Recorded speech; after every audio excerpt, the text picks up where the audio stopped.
At the Wendy's on Mission Gorge Road in Santee, big crowds on this Tuesday, many of them here for more than just the food.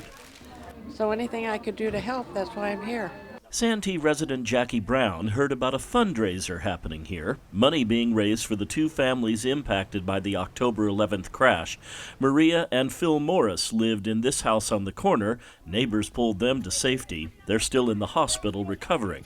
The other family, Cody and Courtney Campbell, who weren't home at the time of the crash, they spent part of their morning at this Wendy's, where all proceeds, not just profit, is being donated to the two families. And there's no words to describe this kind of support.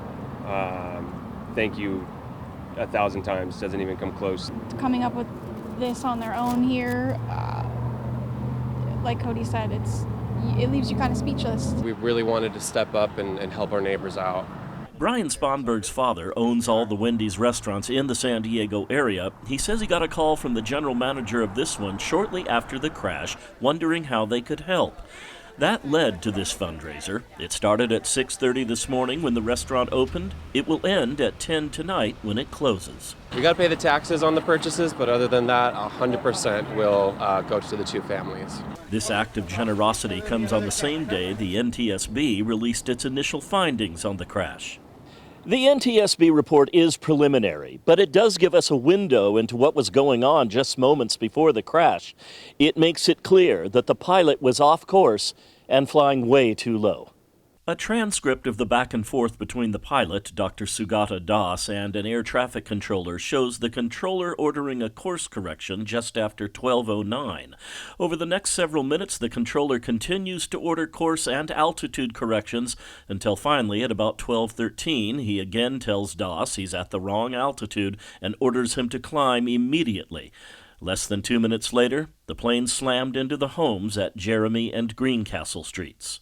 Now, memorials mark the place where this tragedy happened, one to the UPS driver, Steve Kruger, another to the Morris's dog, Roxy, who didn't survive.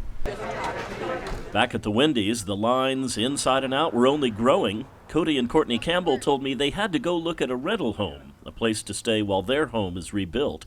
They do have insurance, but it won't cover everything.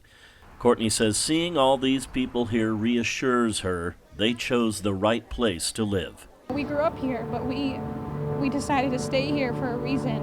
And this community and everything that they're doing to help support us, it just reminds us, that we made the right call. The support of a community, a silver lining to the unimaginable tragedy of losing one's home. John Carroll, KPBS News.